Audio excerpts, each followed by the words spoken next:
Hey everyone, this is Sycra, and I'm with Flavia, and we decided to do a stream thing, but not quite. We're contemplating whether or not to do a stream, and realized in the end that there are some pretty severe disadvantages to doing a stream because you end up catering heavily towards an audience and you think less about what your point is and having a specific point. You end up rehashing topics over and over again. And for me personally, I don't speak clearly. I don't speak as I do normally. Guess we can just continue. But anyway, you're saying? When your audience is big enough, it sort of takes away from substance that you can convey. Yeah. Like your message can only be so diluted before it loses meaning. Almost by definition. Plus you get a lot of people who are new to the format or new to, I don't know, just the videos themselves, and they're not aware of something, so of course it's no fault of their own that they would bring questions that have been answered, but it does make it so you can't talk as freely about what you want to talk about because you're spending a lot of time rehashing previous topics. You're spending a lot of your brain energy just thinking about what the audience is thinking because they can't be as involved as the people in a conversation. Mm-hmm. And if they were to be involved, imagine what sort of a cacophony it would be. Yeah. You wouldn't get anywhere, and this happens with groups as well, and just in real life. Yeah. Plus you have to edit yourself to talk differently. For myself anyway. I switch to someone who is more, I would say, engaging, but it's not something I find engaging. It's more, I can't even say it's nervous, because it does have a point. It has the effect of creating more variety in tone and perhaps being more relatable. I think the thing you switch into is more musical. Go more like a tune to follow. Yeah. Than let's put together ideas and see which wins, and this is an argument, and this is a debate, and this is a thing. It's more of a trill. Yeah, it's sort of designed to keep attention as well, so that there is I am talking now and doing this, and though you may not be paying attention to what I'm saying, it is going somewhere. Yeah, that's why I was thinking of music, because I think Beethoven did that. He was... while speaking? No, not while speaking, but I think there was this thing that I read about him, that he was angry at audiences being like dozing off and stuff, and then he would purposely put things in. Yeah. Well, that's something pretty necessary. But yeah, one of the issues lately that I've been dealing with, and Flavia can attest to this because she has to listen to me whine about it a lot. Sure can. Just what to do with my channel and who my audience is. Because I initially had a very clear understanding of what I was doing. I was making videos to teach stuff to someone who was in the same position as I was and struggling really hard. And I wasn't making any money off it, so there was no, I don't know, what would you call it? Contamination? Oh. Mm-hmm. No payoff. I don't know. Well, literally there was no payoff because I wasn't making money, but no, there was a payoff in that, I get to feel like I am helping somewhat, because there's also strong feeling that I have no idea what I'm talking about. And why would I presume to teach when I myself know so little?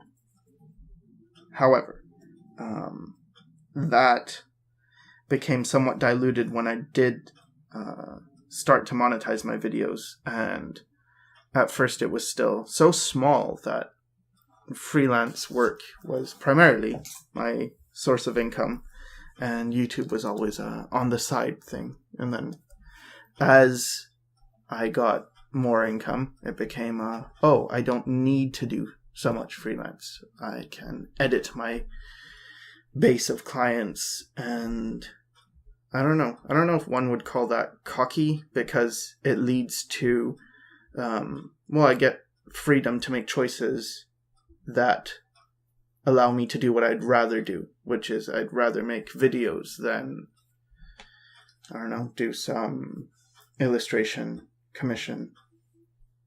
Usually, not always, but usually. The freedom isn't free. You gain freedom in one area, but you have to lose it in another. Like what? Well, you lost the freedom to be, I don't know, more uncensored, I feel, with your YouTube, because you gain more freedom in editing your client base. Yeah, and there was also the... It's what? a toka-coca. Toka-coca. There's also the requirement, like it becomes necessary to make a video then, because you need to continue earning anything. And then, I don't know, 2 years ago, I guess, the earnings started dropping 2 or 3 years ago. And that was not because I wasn't getting more views, or not because I wasn't getting more subscribers, but just because of YouTube and the way there were more advertisers putting the same amount of money in, but it was being distributed to more and more YouTubers. Therefore, each YouTuber earns less. And so it was like, okay, so this is going down, although everything else is going up. And I need to figure out what to do about that. But by then, I had already, I don't know if I just wasn't taking as many jobs. And especially when I changed my style, because that was, again, a thing for me. It was realizing I'm not doing things for myself. And I guess I was used to that. But then, I'm not sure, do you think it's cultural? Why I would want to do things? Because there's this thing in culture about, do you, be yourself, instead of do what is necessary to earn a living no matter what it takes. Yeah. Because that's kind of the culture I was brought up in, is more the latter, where it's, you just work. Yeah, I think there's been a shift in the past 2 decades towards the be yourself and follow your dream, and but the problem is it's shifted to that from do what's necessary, but it's shifted to the exclusion of do what's necessary. So there's no real grounding for do your own thing and follow your dream and figure yourself out, but it's not grounded in responsibility. That's a problem. Yeah, and there's also this, I feel anyway, that there's a compromise that a lot of people make, which is, well, I want to sort of do this thing. I want to sort of be involved with cartoons because I like cartoons, or I want to sort of be involved in the entertainment industry because I like video games, or I like movies. Or rather, I would like to be involved. I would like this to be my job. But you can't have everything. So then the trade-off is, but I have to remember I'm just a tool. Or I have to remember that this is not art. Or I have to just be glad that I have a job in the industry. It's a more subtle trade-off, as opposed to, I don't know, do what's necessary as in work hard in an unrelated job for 10 years and then save up money and then do your own project afterwards, because it's immediate gratification and there is a huge trade-off, but you can be not aware of it. The culture makes it so that you don't have to be You can say, yeah, I'm in the industry even though I'm not doing art. Or if I'm doing art, this feels soulless. But I'm still in the industry. You get all the benefits of socializing with peers, and it's reinforced this image of, yeah, I'm an artist, but are you doing art? No, I'm not. Yeah, and it creates a toxic thing as well, because there's this sense of you're spending a lot of, perhaps it's unconscious, but a lot of energy justifying things. Mm-hmm. Like justifying why, oh, I'm not really happy, and yet I'm in the industry, and I kind of hate what I'm doing, but no, I shouldn't complain because I get to do this, and then I get fans, and I get popularity, and this and that, which is not really something that I guess I had to deal with because I never got big enough. But do you see how those are two separate voices? And one of them is in your own, which is, I'm not really happy. And the other one is an internalized version of what the industry tells you. Oh, you shouldn't be, that's a top-down thing. You shouldn't be complaining because of this. You shouldn't because you get to draw for a living. What more do you want? What more? Why aren't you content? It's the voice of a higher up, be it like, oh, a parent, like, oh, why aren't you happy with this? Or you get to do art for a living. What more do you want? Yeah. But your own voice is sort of opposing, and it never seems to win. Your own, oh, I'm not really that happy doing this, but oh, yeah, wow, I should shut up because aren't I being entitled and aren't I being ungrateful? And yeah, so in the end, I suppose I've come to the conclusion that I will likely lose a lot of subscribers if I be more myself, or at least one aspect of myself, because if you have seen my video about my secret sketchbook video, you will know that I have a dissociative disorder, which means that the me talking right now is not the only me, and there are multiple instances of me. And it seemed very much that I would have to adopt an entertaining persona to satisfy the larger audience that I was getting, because I was getting a larger audience. And I mean, it's something that I have come to terms with and have decided that I would rather cater to a smaller audience, even if it means, it does mean I would likely lose earnings or viewers or whatever, just so I can talk about things that are important to me. And things that are important to me are not necessarily art-related directly, but I feel like they are indirectly. So, for instance, psychology is super, super important to me. And I feel like most art problems are, or a lot of them, maybe not most, but a lot of them are related to psychology. And most of the questions I get, people asking me, should I go to art school, or should I do this, or should I do that? A lot of it has to do with that. And so, to me, that is very important. And I want to talk about that. I find that interesting. I want to talk about things like ideas, and have debates, and have disagreements with people, but it doesn't mean that we're not friends, or that disagreeing is bad, because it feels more and more that there is this idea that if you disagree with someone, then you have beef with them, that there is some kind of issue. Do you think that's really an idea? I feel like it's more of a reaction or an emotion. It feels more like a response. Because logically speaking, you can't equate, having an idea of your own to, I have this idea because I'm aiming to hurt this other person. But I feel like a lot of people just react. Oh my god, you have an idea that contradicts my own idea, therefore you're out to get me. Mm-hmm. But I don't feel like that's even an idea in and of itself. It's just a response. It's just a knee-jerk reaction. Yeah. Yeah. I guess. I don't know.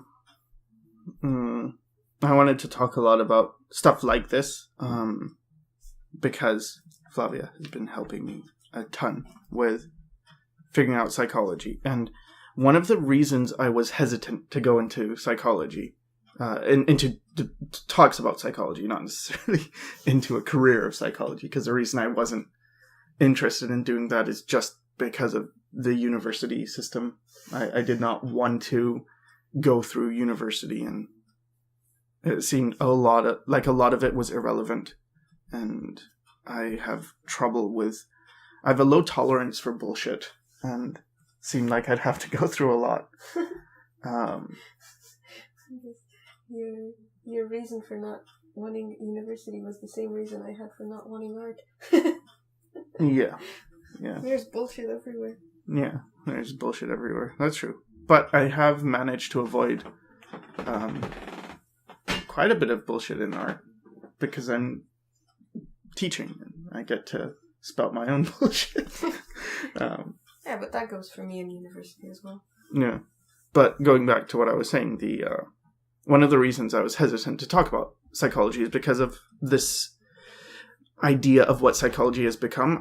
I won't say it's a stigma because it's not that anymore. It's not that there is a stigma of, oh, you're talking about this thing that you shouldn't be talking about. Rather, it's that the idea of psychology itself has been eroded, I feel.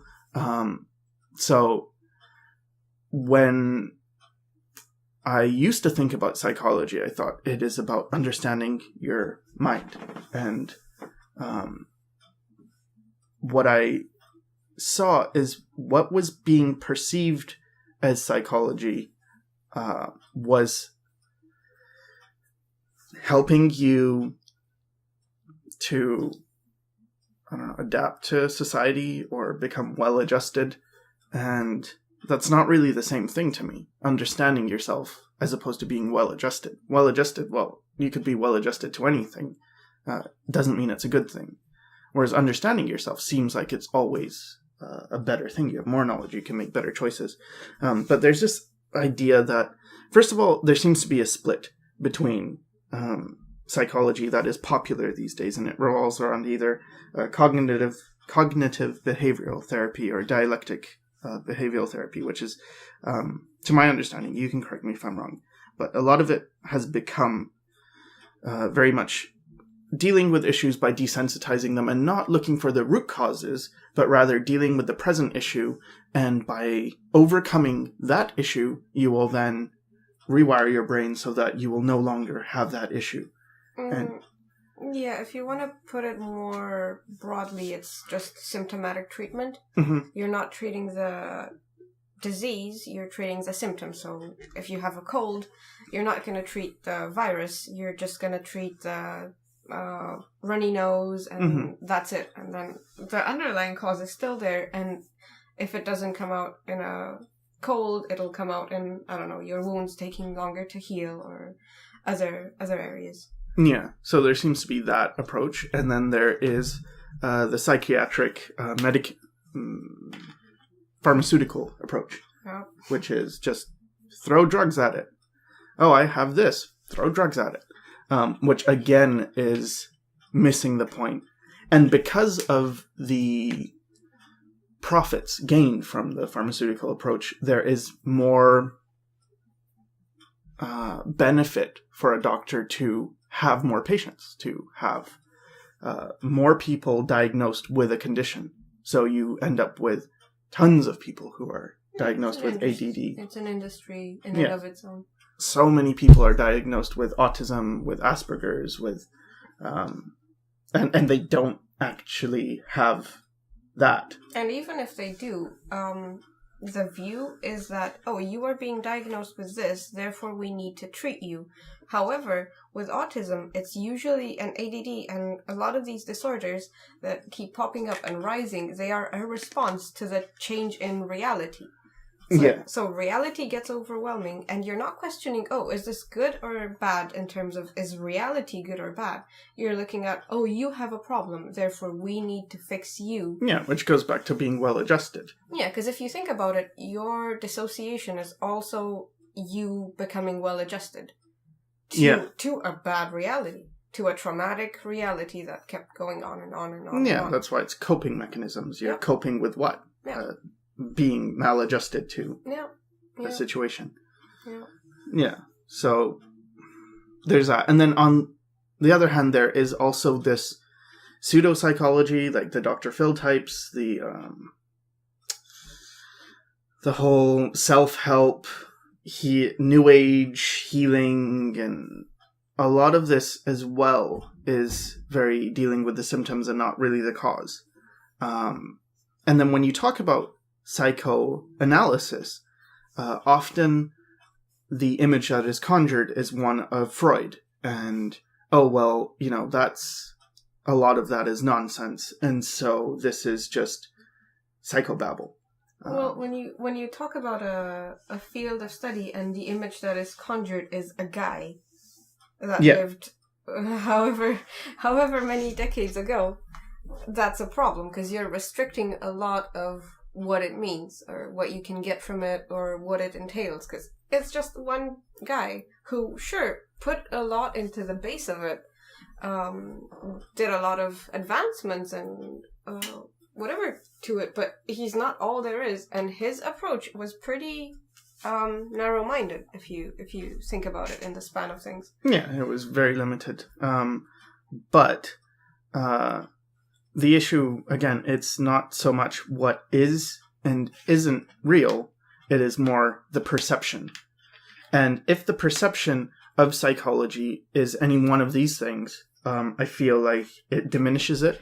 But it's also, see, when I was in therapy, the approach that was used on me was Rogerian approach, which is very hands-off. The idea is you are trying to get the patient to figure out their own problems through positive regard, unconditional positive regard. So if I come with whatever feelings, you, as a therapist, accept those. And there's a lot of, oh, so, I'm pissed off because this person said this to me. And then there's a lot of, so how did that make you feel? And it's like, it's not active. It is, or at least it doesn't feel active. But the way Flavia has been talking to me is not really that. It's definitely hands-on. Well, yeah, it's a lot more actually confronting me with an issue or with an observation. And you were telling me earlier about how psychologists can't really compete with family members. Yeah. I feel like a lot of this, a lot of the current situation in terms of what the status of a therapist is in a patient's life is it's an outside person who has very limited responsibility and very limited interactions with you. So all it is that they can see is what you tell them. Or sometimes maybe if you do couples therapy, what your spouse or your significant other tells them. Or in maybe what your child tells them in family therapy. But it's very, very limited. They get to see or hear about you an hour a week or 2 hours a week if you're doing more. Even if they see you if you're in a hospital or something, it's still very, very limited. You're out of your element, so they don't get to see a lot of the inner workings of your life and why you respond the way you respond. Is this a warranted response, or is this not? Because when you came to Romania, I was able to see a lot of your responses and why you were acting the way you were acting. However, it was only once we got here to Canada that I saw you in the context of your family, and I saw where it was coming from and where these behaviors are learned. Because they're learned, because they're coping mechanisms that you as a child develop. Yeah. And I remember, I've talked to people about this before, where I explained that, a lot of this goes back to your childhood, and there's this huge resistance. No. And I think I had this too earlier on, there's this. No, it's not about that. It's about what is happening right now. Of course, because if you are to accept that, you need to also accept what comes with it, which is your agency is more limited than you suspected it to be. You didn't have a choice in this. Yeah. And things are happening to you, and you have no control over them. So you were already powerless, which is why you came up with these coping mechanisms, and now you have to own it. I'm even more powerless. Of course I'm not going to take it. Of course I don't want to. Yeah. Unless I suppose you want to be, you're the type of person who is very comfortable being the victim or in a victim role, which I am not. Anyway, so, because of that, I don't know. Anyway, so there is this resistance to accepting that. But when it's shown to you, and Flavia's talked to a few of my friends now, and has exposed things that it's like you can't argue with it when you see where it's coming from. It's like, oh no. And for me, lately it's been very difficult because I've been confronted with things that show me to be, I have traits that are from my parents that I don't like. And I thought, oh, I'm different. I'm doing my own thing. I'm very like, oh, I'm not affected, or I might have been affected, but not anymore. And to find out that, no, you still are. And even though you think you're getting better, you still have all this stuff, which is almost identical to what they have, or else is directly because of what they've done. It's a very disgusting feeling, but it's also something that it's much better than not knowing, I feel. And when we arrived, Flavia and I, to Canada, I don't really know much about my history, I suppose. And so it's become this thing of sort of just dealing with myself regardless, figuring out, well, okay, so I have these problems, and let me deal with them. I don't know where they came from, but I know I have them. And again, a symptomatic approach. And when we came, we actually talked to, Flavia was able to really talk to my dad, and we found out his story. And I don't know if it's good or bad to go into detail about it, because I've shared my story, and so you kind of get a sense of where I'm coming from. But with his story, what do you think? I think it's a good idea to mention it because it connects in a lot of points. Okay, so with my dad growing up, he was given a lot of responsibility at a very young age. The oldest. Oldest male in the family. And he was given a lot of responsibility. They had like a shop, and he had to take care of, run the shop. And he was 8. Yeah, when he was 8. And just a lot of tasks that he wasn't equipped for, but he had to do anyway.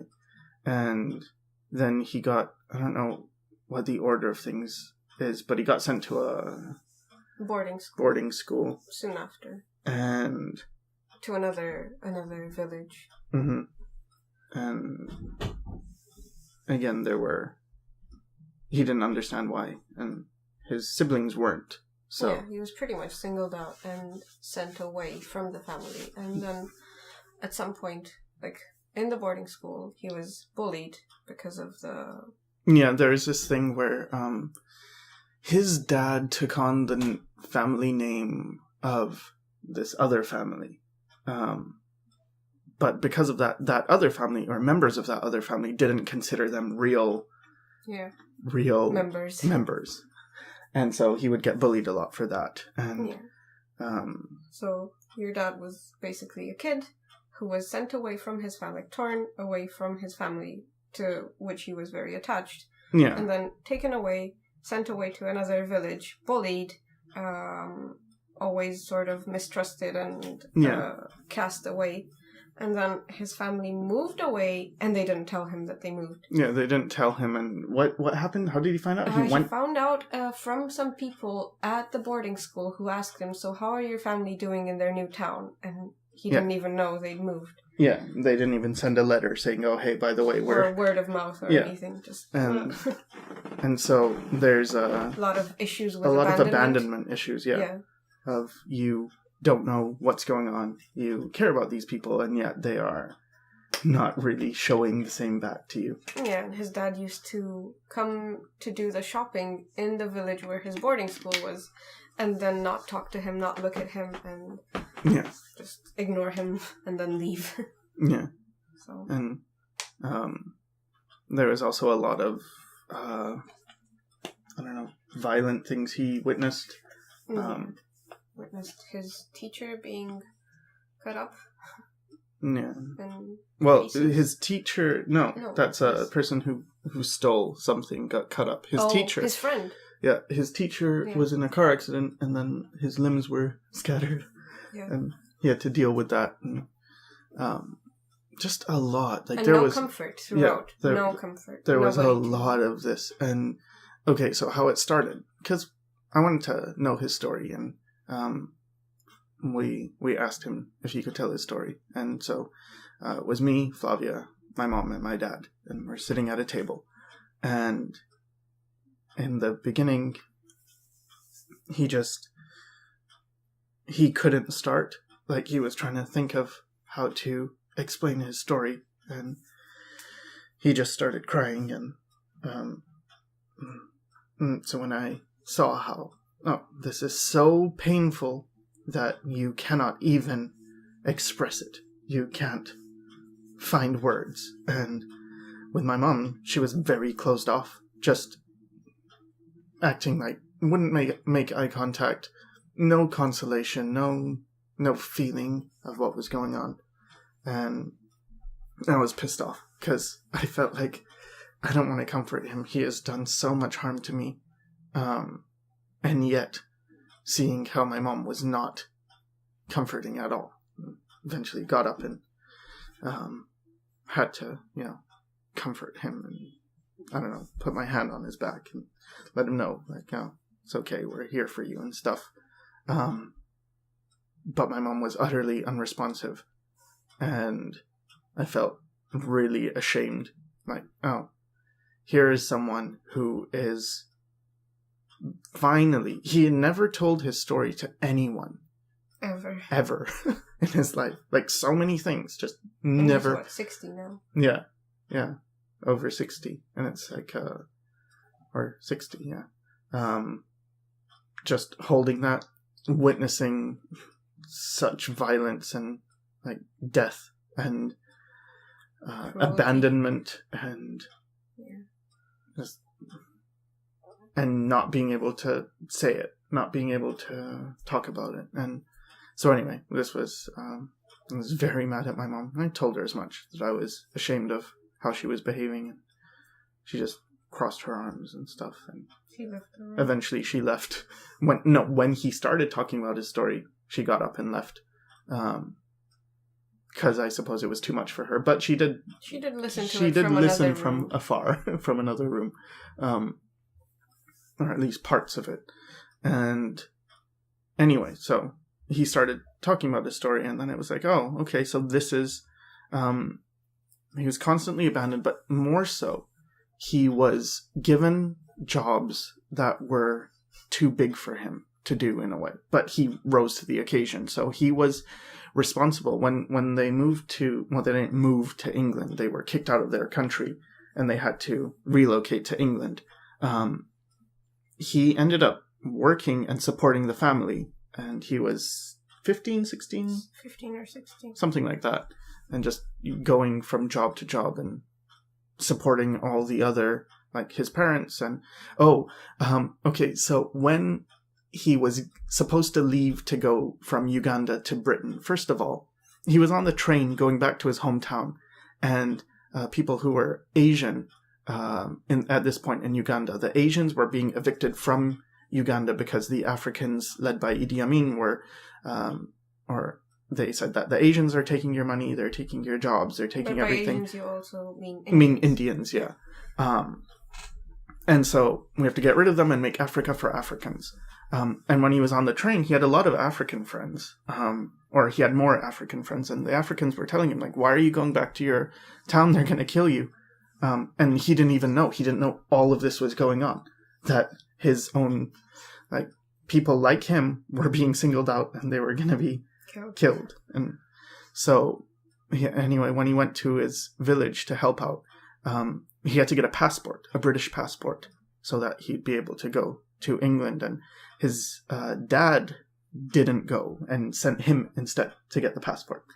And so he had to sleep outside and then wait and get the passport. But he didn't get his own passport. Yeah. And just his dad's passport. So they weren't even going to let him leave the country. Yeah. And just a lot of stupid stuff. And then again, yeah, so in England, he had ended up getting all these jobs and supporting the family. And then with his mom, she was very distant, but kept everything together. Like, always did work, but never really said anything bad.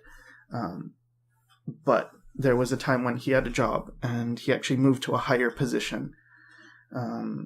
He became like a junior manager thing. Mm-hmm. And people around were very racist because he sort of moved up the ranks pretty quickly because he could figure things out very quickly. That's how he got the job in the first place. Yeah, because he went with his dad, and his dad was supposed to get the job.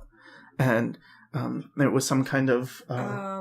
printing thing? Yeah, printing thing. Printing press. Yeah, and the guy who was in charge was demonstrating, okay, this is what we need you to do, and he did a demonstration, and then his dad was supposed to do it, and then my dad's dad was supposed to get that job, and then my dad saw that, oh, you missed a step, and then the guy who was giving the job was impressed, like, oh, you actually know how to do this.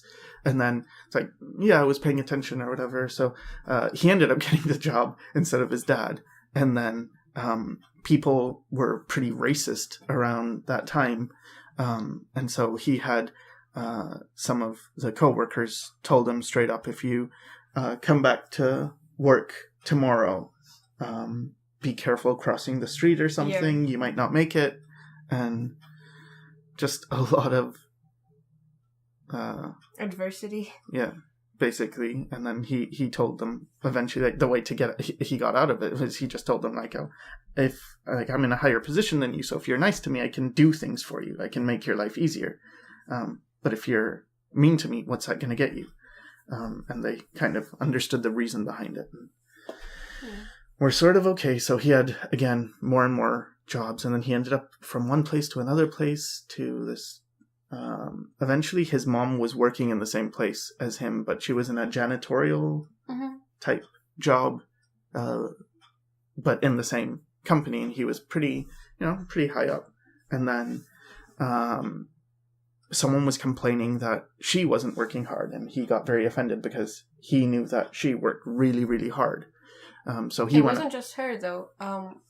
It was apparently the Indians and Pakistani. Mm-hmm. They were all like rounded up, and then, oh, you fire these people because they're not working hard, and just a racist thing.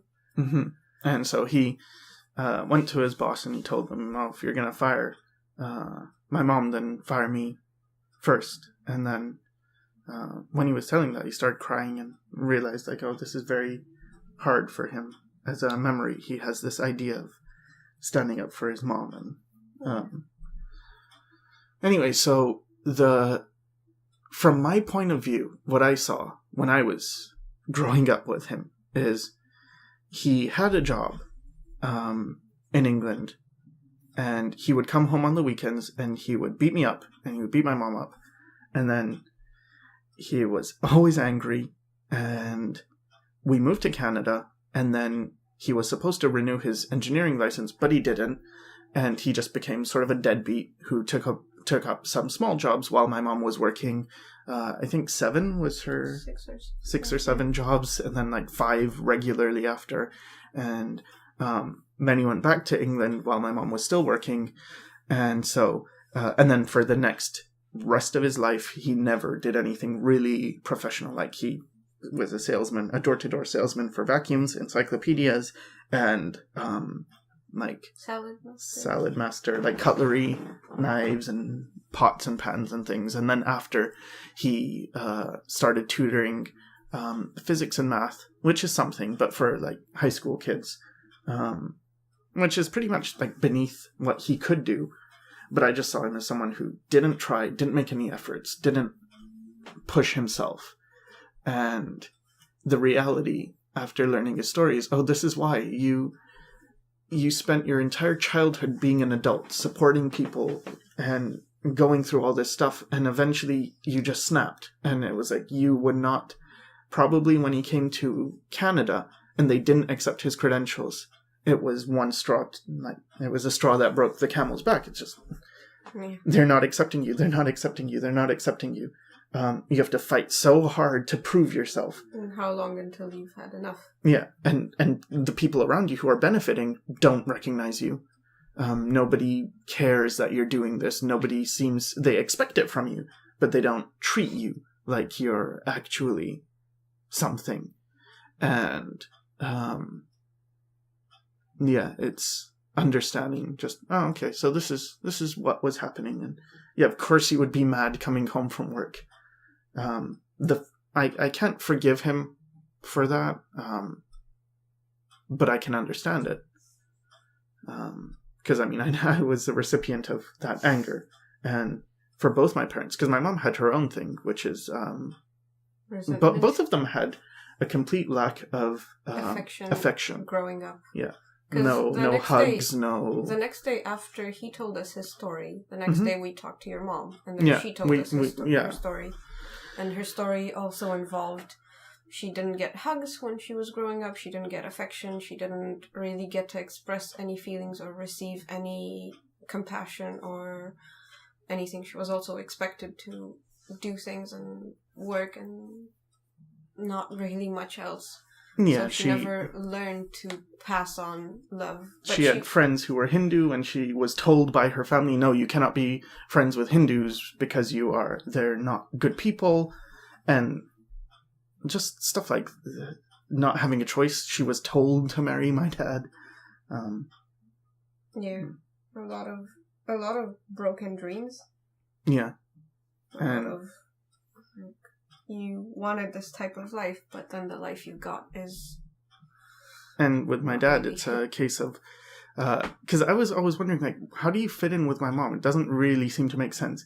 But he told us that when he was still in Africa, and he was young, he would go to my mom's family were kind of like caretakers of the Kane, which is like a temple or something. And then... he would go there and they would give him food. From the boarding school. Yeah. Yeah, he would come there from the boarding school and they would give him, I think so anyway, but they would give him sweets and food and stuff. And he felt like that was the one place he felt cared for and safe. And so it's like, oh, that's why you were attracted to my mom. You had these associations between when did you feel safe in your life? Oh, when you were with my mom's family. In that environment. So what got created is this, I feel good around this person. Not that this person makes me feel good in any other way, but more like an association. And so it really, it's like, oh, okay, so this is becoming more clear. Again, my mom didn't have, both of them, see, the thing I learned to hate the most is this thing I was brought up with my whole life, which is forgive and forget. This was their mantra, really, is forgive and forget. And I just felt it was a very evil thing, because what you're... like forget and excuse. Yeah, it just felt you're making excuses for things, and you're sweeping things under the rug, and you're not dealing with any of your problems. And no one who hurt you gets the blame for it. But the people around you who had nothing to do with this are exposed to your anger or your resentment. And so it's very much something that I can't stand. Forgive and forget. I think it's just evil. I mean, I don't know. But it's also what ignorance causes. Yeah. When you don't know where your anger comes from, or where you don't know where to put it. You don't know where it's due. Especially when you've been brought up not to put it in its due. Like, you are angry at your parents, but your whole culture tells you you must respect your parents. Yeah. Creates this conflict within you. Yeah, you have anger towards your parents, but you must respect them. So what happens? The anger is still there, but it cannot go towards your parents, which is where it's due, and so it goes out elsewhere. And what they do is this very... Like, I really hate the Indian culture for this, and not everyone in it, of course. You know, there are good Indian parents, but it's pervasive in the sense of it's very bottom. It goes from the top down. Like, your parents treat you poorly. You must respect them, so you have bottled up anger. So you give it to your kids. Then they must respect you, so they give it to their kids. And so on and so on. It just goes down and down and down. And... yeah, with my mom, she's very passive aggressive, very, I don't know, not direct, bitter, and very bitter, lacking compassion, even more so than my dad, I think. And for myself, it's a case of, oh, I have those traits, and then my dad has a very quick to get angry, very violent, very, I don't know. Short fuse. Yeah. And I have that as well. So it's like, oh, I have both of your coping mechanisms. And then with my brother and sister, they develop different coping mechanisms. And it's like, oh, it all makes a lot of sense. Yeah, when you see it all together. And even, because after your parents' story, we talked to your brother's siblings and... My brother's siblings? My brother. Your dad's siblings. Oh, my dad's siblings, yeah. Yeah. When we went to a family meeting where we sort of brought up the topic. And it was the two of us, your brother, your mom and dad, your dad's brother, his wife, and his niece. No, his daughter. Your dad's brother, his niece. wife. Yes. You said your dad's brother, his wife, meaning your dad's brother's wife. Yes, and their daughter. His daughter. And their daughter, yeah. Yeah, so we sort of brought up the topic of just family history and how it's not really... Well, it was my mom who actually brought it up. Yeah, she did. And she brought it in her own indirect way, which is she told them that, I quote, maybe she wants to tell you something, which was referring to me. No, she said maybe she wants to tell you something. I can't do the accent. Yeah. Yeah, but she snapped. She desperately wanted to be heard, and she's wanted to be heard for so many decades now since she moved to Canada. But she never got to it. And even now, when she got it, she couldn't say it directly. I want you to hear my story. I want you to listen to me. She told them that I want to tell them something. Which was, okay, I was pretty much on the spot, but we had to accommodate her in a way. Because she can't directly confront anything because she has no coping mechanisms for affections or for receiving positive things. Like, she doesn't know how to celebrate, or she doesn't know how to be happy for a happy event. And neither do I. Yay!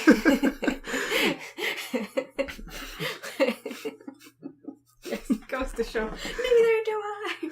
I have no coping mechanisms. Yeah. Inappropriate response. Yeah.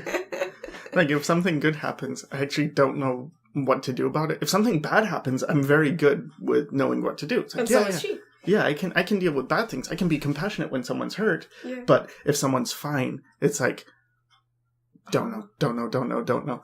So it's almost like my brain is geared to find the negative, find what's shitty about this, and then create a problem. You can deal. It's not almost as that is what's happening. Yeah. You are looking for familiar things that you have adequate responses to just in day-to-day life. It's like, oh, this is what you look at a picture. Oh, I see a flaw. Oh, now I can talk about this flaw because I know how to talk about flaws.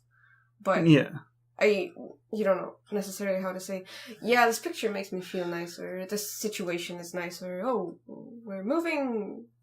Yay. That's all you can muster. Yeah. Yay. Yeah. I remember the first time I had like a certain chocolate that my teacher, Charlene, Anyway, not going to go into that in too much detail. She gave me I put it in my mouth and then I got angry. And I was like, what is this? What is this? Warfare. Just, what is this feeling? And then I thought about it. I'm like, oh, I think it's good. Like, oh, this is good. But my first thing wasn't like, great. It was like anger. Just, what is this? Ew. You eat fish. Oh, so my mom, she's very prejudiced against like everything. And so her response to things is like, so if you, for instance, you say, oh yeah, I had Japanese food. You had Japanese food? What, they eat, it's raw. They eat raw fish. Gross. And then I'm like, yeah. And then, so I got to this thing of like, she would, I used to date a Taiwanese girl and would go out and she's like, yeah, so what did you eat then? Where did you go? Chinese place or Japanese place or what? And I said, yeah, we went and we ate spiders. Spiders and slugs and so, gross. I can't eat those things. Yeah, just trolling her. Just if you see the parallels and if you see like, oh, her prejudice is not really prejudice, that's the outcome, but it's just fear. Ignorance. No, it's fear. It's a lot of fear. Both your parents have a lot of fear, but it comes out in different ways.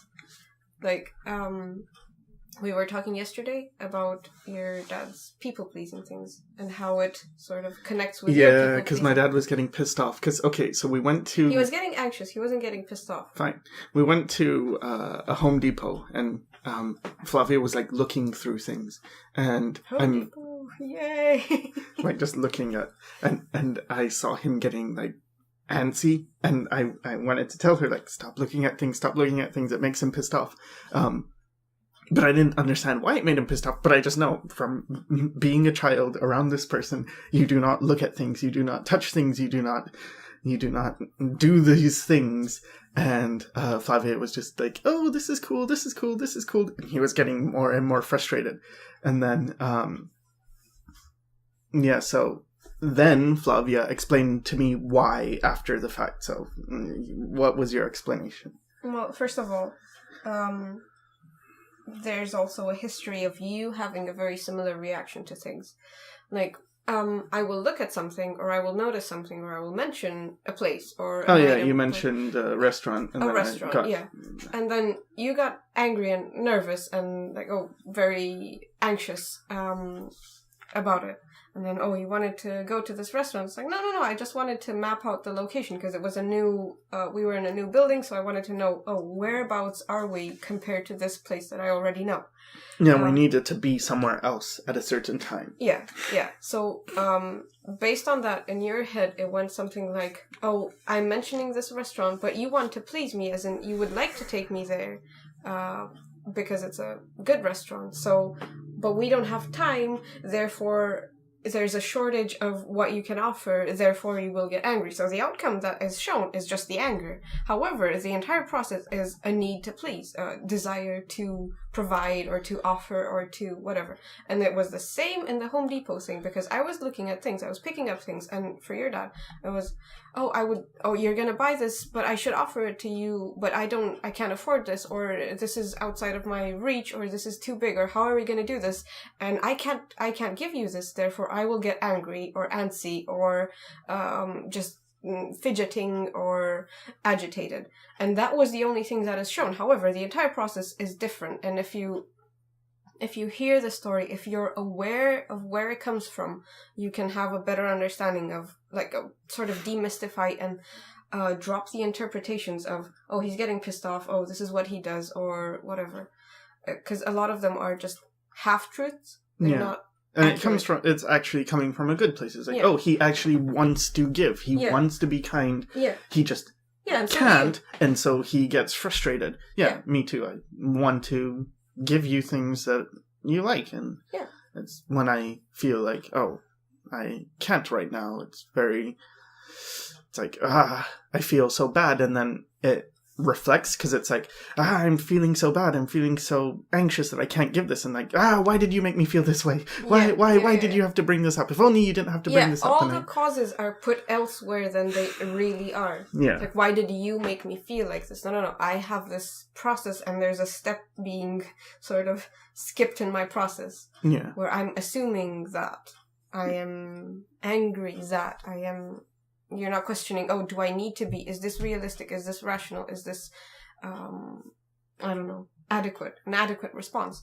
You're questioning, why did you have to bring it up? Why did you have to look at that thing? Why did you? So it's just displacing. And then you create a negative association with the person rather than the... Yeah, you create a negative association with the person. And even right now, when you were telling, as a child growing up, I learned not to look at things. That's not a good thing to learn as a child.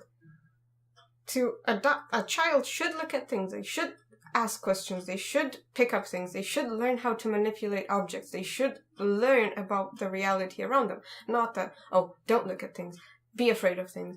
Be afraid of the response. If you touch this thing, therefore this will happen. This person who's your parent, who's supposed to be the adult in your life, who's supposed to teach you things, they will respond negatively.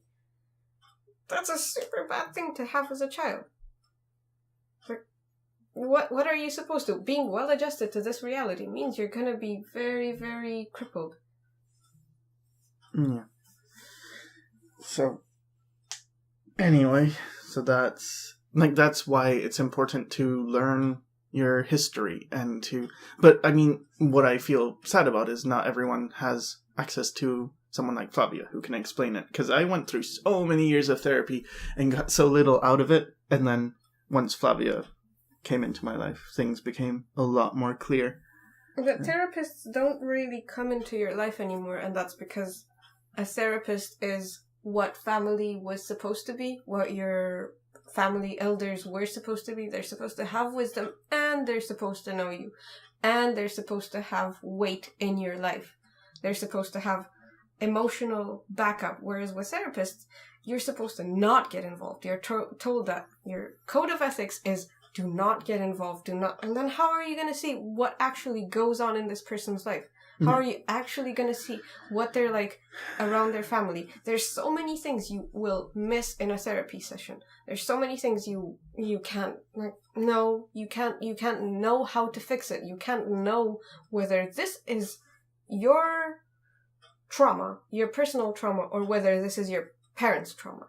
Where does it come from? And so long as you're in this house or around your parents, this will get reinforced. Therefore, you can go to therapy for years and years and years, as you went. But you were coming back to this house all the time. So back into the same habits, back into the same, up and downs and... even when I wasn't at the house, when I was living outside, it was pretty similar. Yeah.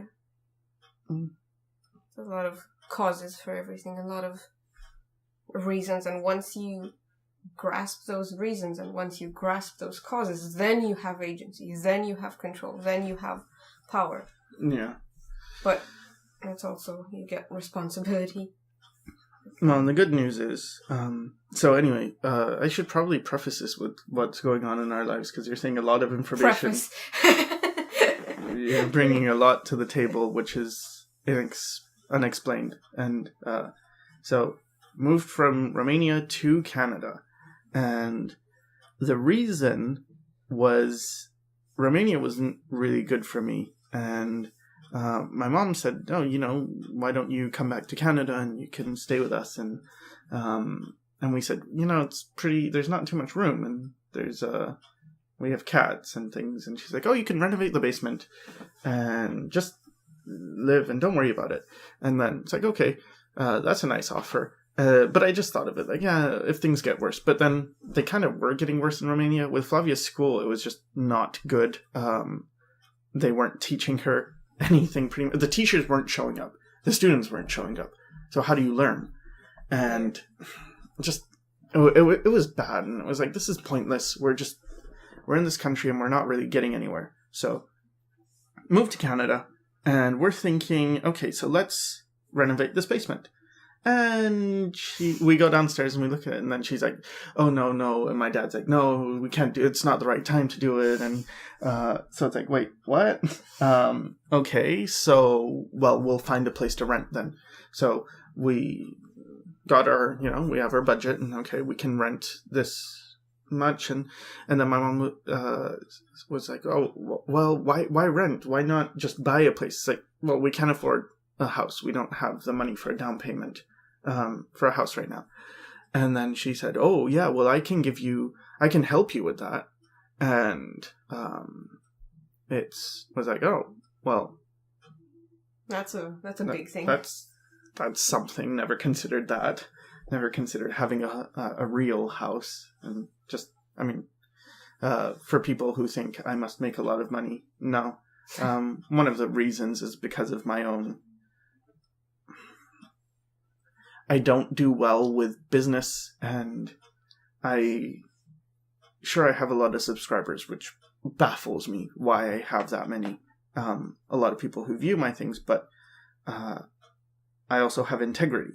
And so, whereas some people will be all about pushing a product, I hate that. And the positive is that I get a clean conscience, and I get to feel like I am only talking about stuff I actually believe in.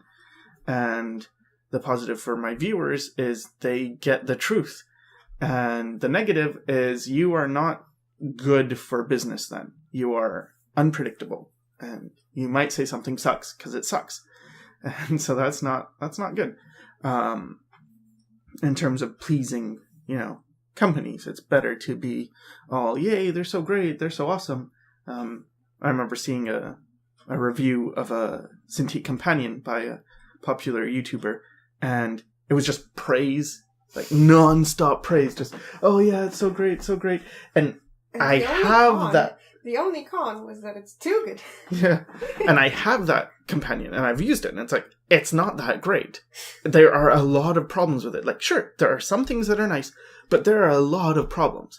And then, shortly after, this popular YouTuber gets a Wacom sponsorship thing with Wacom. Yeah. And it's like, well, yeah, no shit. You say things like, oh yeah, this is so great, yeah, isn't this, I'm a great mouthpiece.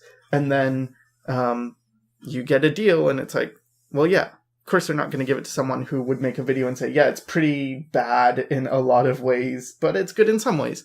It's better to have yeah, it's awesome, it's great, amazing. And there seems to be this idea that I keep coming up against with this new, I guess it's the millennials or whatever it is, but anyway, that anything negative is bad. Like, if I criticize something, it is therefore bad.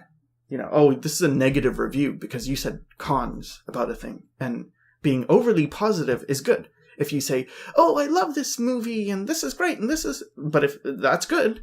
But if you said this movie is terrible and it's rotting the brains of people, well, yeah, that's okay. So that is negative. But even if you just, you're so negative, it gets extended to you as a person. Yeah, you're so negative, and or this argument of, you might point out that something has flaws, and then it's, oh, you're ruining my childhood. It's like, what? I'm doing nothing of the sort. I'm just saying my opinion.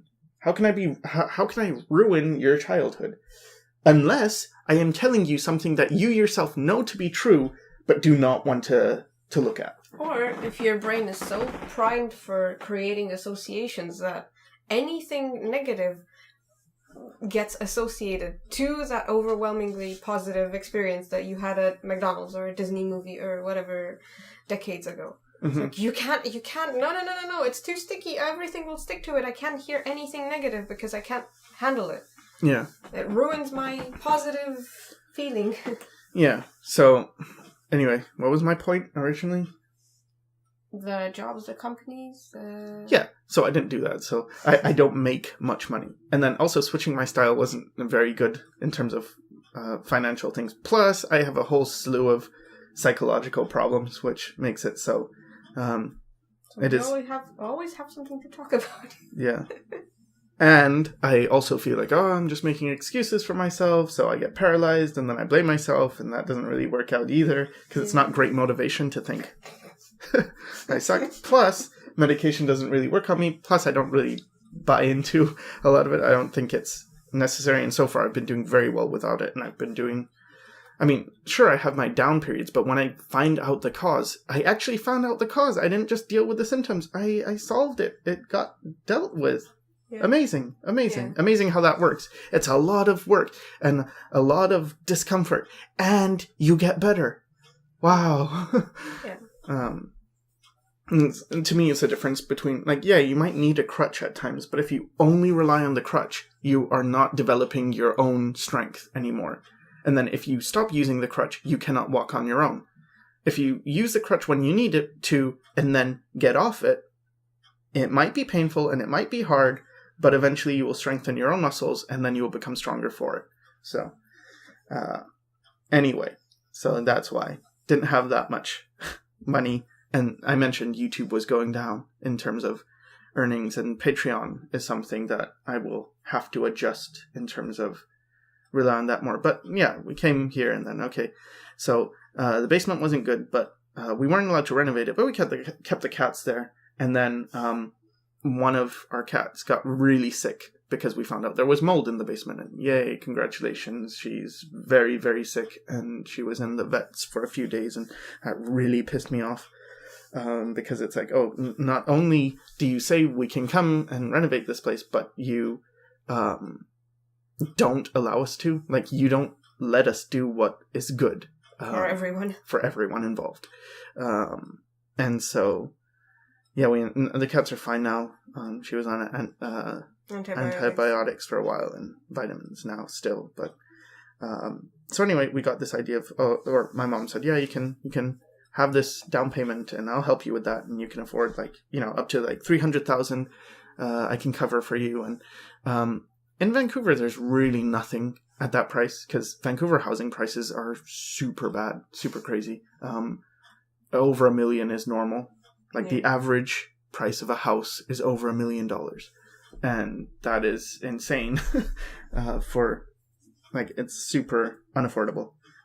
So we ended up looking around other towns and things. And eventually we found, a town where we could afford things. And we found 3 towns that we could afford things. But they weren't, the best, especially one of them. It had so much smoke. It was just like this industrial factory town, and the name of the hockey team is the Smoke Eaters. And it was like, yeah, this isn't good. We're walking around the town, and around noontime, it just starts to smell, and there's like this smoggy thing, and it's just worse than Bucharest. This is not good. This is not good to be inhaling. So anyway, we ended up finding a small town. But the budget was much smaller than what she said. It wasn't $300,000. It was like $150,000 that she could help with. And I'm so grateful that she's helping us with that, because we couldn't do it ourselves. But the thing is, had I not had the offer, I would have stayed in Romania and made do, or we would have rented a place and made do. So it felt kind of like, what? You're just saying stuff. But it's also, I curse my own lack of financial strength, being in a position where it's like, oh, this would actually be a big help. That sucks. But anyway, so we do have a place that we are going to, but we don't move until December 1st. So we're looking forward to that, though. Yeah. But it's still a bit over a month away. Yeah. So we will be out, but for now, it gives us time to be living with my parents and learning a bunch of stuff that's not necessarily good, but I suppose it is helping everyone. It does make things better in the long run. And yeah, my art style is changing again. It's going much more towards what I was doing in 2010, and one of the reasons is that when I started, I had this, I mentioned it in previous videos, I think, and the first time was in the To Become an Artist video. I mentioned how my teacher talked to me about how all my pictures were about power in high school.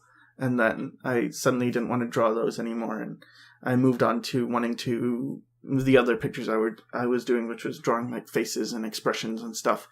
And I started on to try to learn how to draw realistically.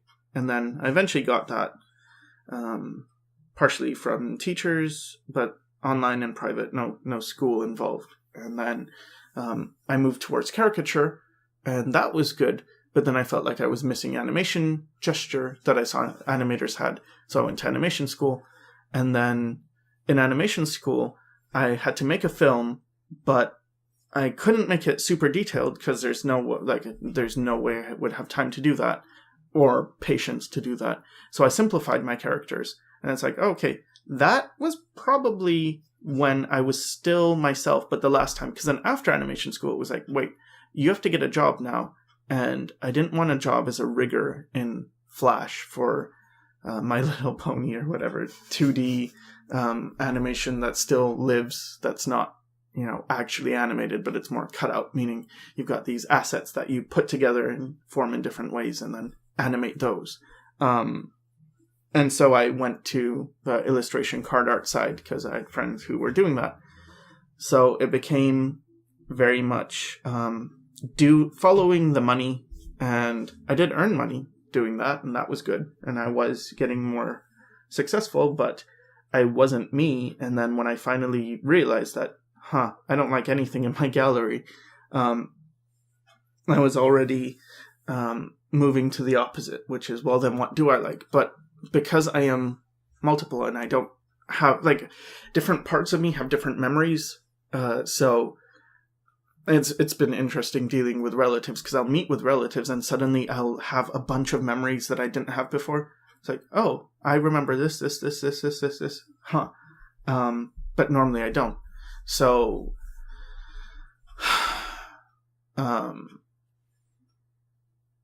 anyway, so I went into the whole pointy chins thing, which was more like, what do I like?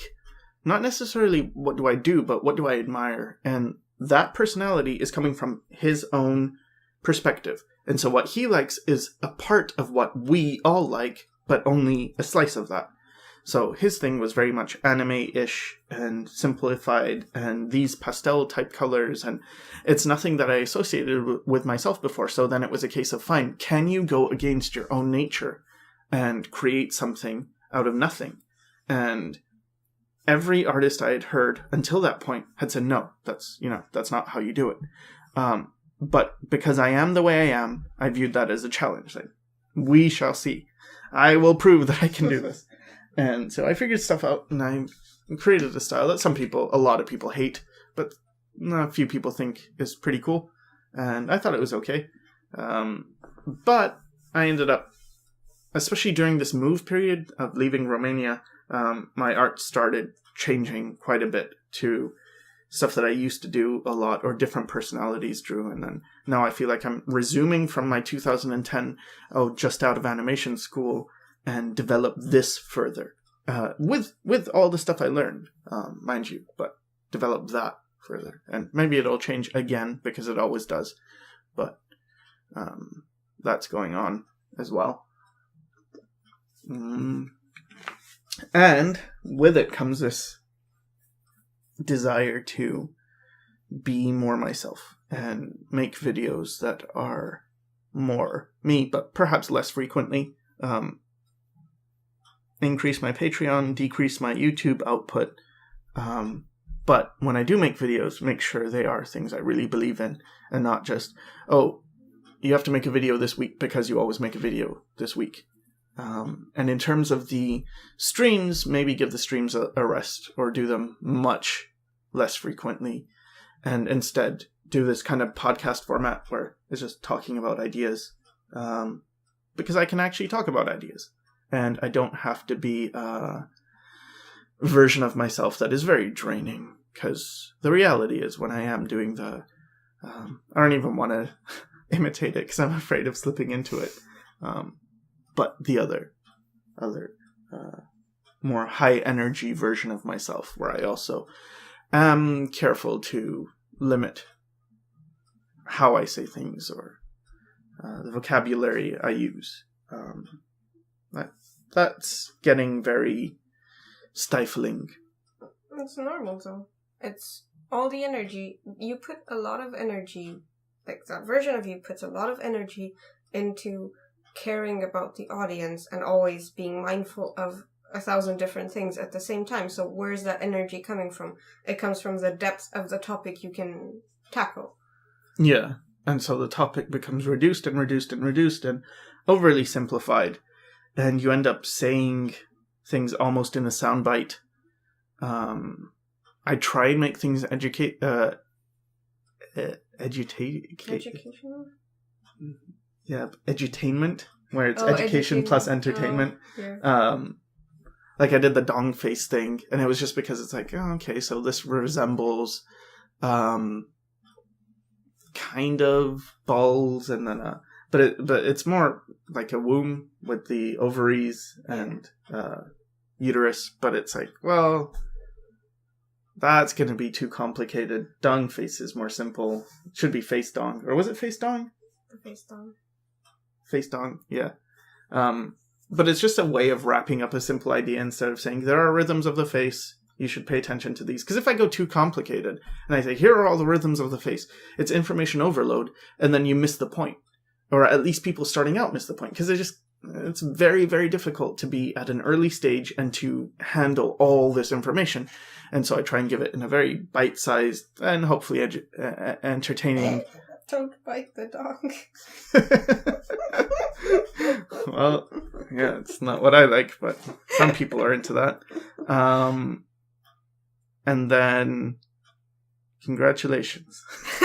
I have no idea what I was talking about. You're trying to make them more edgy. No. Realizing that, this is just going to get viewed as one thing. Probably, it's like, I don't want to be this anymore. I don't want to have to cater everything to the lowest common denominator. Because I know a lot of my audience is smarter than that, and they can handle it. And the ones who can't, maybe it's better to be in a different crowd. Like, I cannot say that I'm the best for everyone, or even good for everyone. It's just, like, I can bring what I can bring, and I can be interested in what I'm interested in. And that is not going to be everything. That is, I am not going to be, oh, hey, you are in art, therefore you can help me with anything in art and help me get in the industry. Because it's like, I can't. What do I know about the industry? That's not my thing. I can help you get, to an extent, I can help you get better in drawing. I can give you what I know. I mean, that's as far as I can really go. I can tell you what I know. If you think I am at a level higher than you, then hopefully that can help. Which is why I always say, I hope it helped. I don't say, this will help you. I have no idea. I can't say, this is the ultimate tutorial. You'll learn everything. I did that once with my Photoshop tutorial. But I really did, at the time, feel like, yeah, it was pretty good that I did for Pencil Kings. But overall, it's like, no, I can't tell you everything, but I can just be myself, and I'm going to try and do that. I'm probably going to lose all my subscribers, or at least 75%, but that'll still give me like 100,000, so that's okay. And that still means whoever wants to stick around really wants to listen to you. Yeah, that's a difference. It means, oh, okay, there's a smaller but more, what would you say? I don't know the right word. They care more about it. No, more invested? Yeah, more invested. Smaller but more invested audience. And I'm pretty sure by this point, anyone who wouldn't be able to handle this would have left by now. Oh, it's too boring. Oh, when are they going to talk about fun stuff? Oh, balls. Oh, Harambe, whatever. Meme of the week. What is it? Tiring. I bet it must be tiring for them to live. Yeah, I think so. I think it wears down on them. It's more just than striving for connection.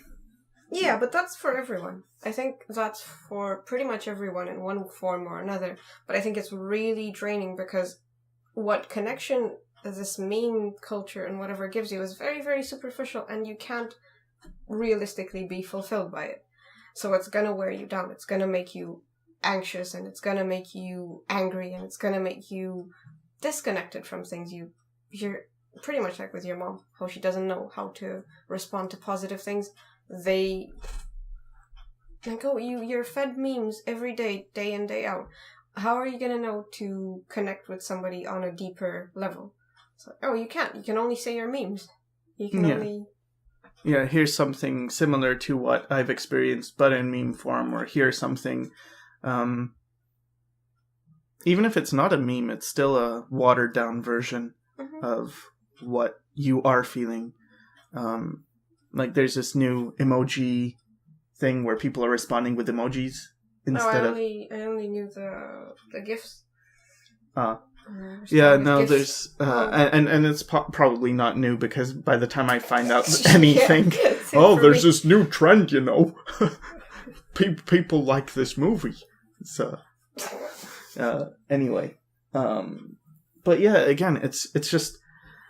Take something complicated and deep, but justifiably deep, and turn it into something superficial palatable and just lacking any depth.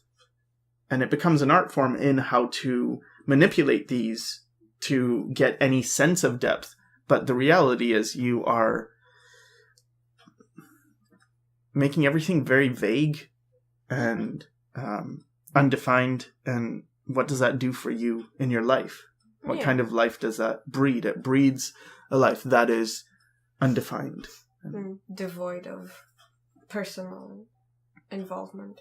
Like, if you have your friends, and if in real life you have a circle of friends, and let's say you have 5 friends, or when you get together, you can't really talk about what's troubling you, but you can sort of, that moment when you have to take the trash out, or whatever the current thing is, with the pictures that have the captions, that moment when you have to take the trash out, and you have a face, and it's really, it'll sort of deprive you of actual human connection, although you're really searching for human connection, although you want to, and then you go online, and there's strangers that, you can, as a stranger yourself, you can write your story, and you can write what's troubling you, and it just is so disconnected.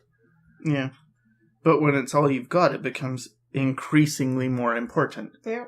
And it becomes like, don't badmouth all I've got, because it's all I've got. Yeah, exactly. And so I suppose what we're saying could be hurtful to people who are interpreting it as, why are you shitting on the thing I like? Or why are you shitting on the thing I do? Or you think you're better than me, and it's really not.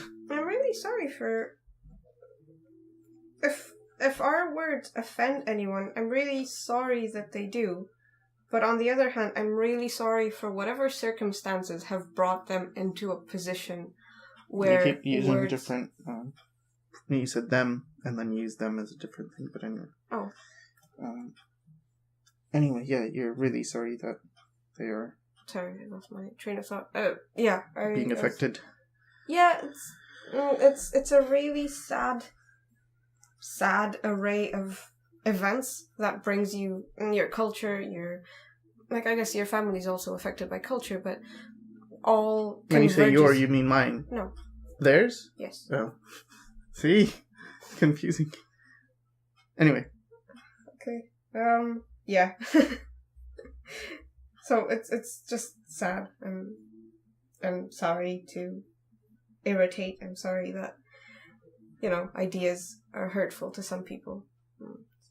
It's not a nice thing to be afraid of thoughts. It's not a nice thing to go online and listen to a video and then it potentially actually ruining your childhood or anything. It sucks. Do you think that's possible? Yeah. Really? Yeah, I think so.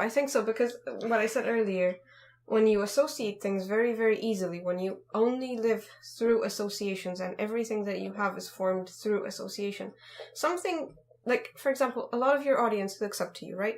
So what you say is a big chunk of what they take into account, right? You come from a position of power, of authority in their life, even if it's an online authority. But when you say, oh, I don't know, if you said, for example, McDonald's sucks, and they have a very strong association throughout their childhood with, yeah, I went to McDonald's and it was nice and I had fun and whatever, and you said McDonald's sucks. Now, everything will create a conflict in their feelings towards McDonald's. Mm-hmm. So, yeah, it can ruin it, because every time they'll think, oh, I'm going and I'm having fun, oh, but you know... Wouldn't they just peg one or the other in the...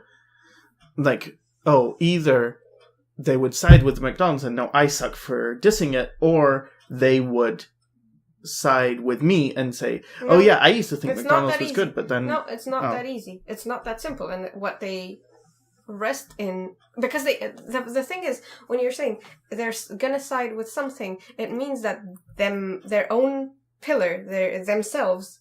Their own self is strong enough to side with anything. However, when you live a life where you have icons or role models or no actual parental figures and no sense of self to be developed, or the parental figures are also wrapped up in this, so they cannot... they're exactly. More like, oh yeah, my mom's my best friend, instead of my mom... is my mom.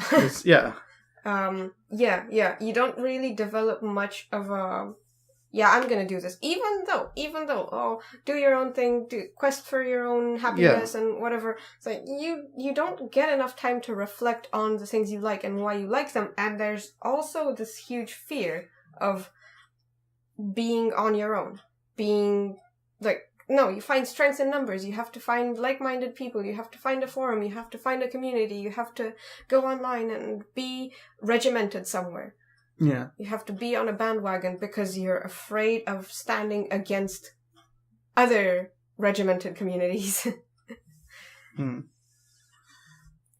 So, this and more topics, like, perhaps. Unless this is a complete... like, if nobody watches it or it's all overwhelmingly negative, I suppose it's like, oh, okay, never mind. I guess Bob's gonna watch it. Let's hope. If no one... That's been known to not be the case. Hey, Bob, are you watching this? Bob. I really appreciate it if you are. Please like, comment, and subscribe. Sound like you said unsubscribe. That's what you thought I was saying. Yeah. Slip. Alright. So, that's that. Yeah. That was that. And, gonna stop. Bye.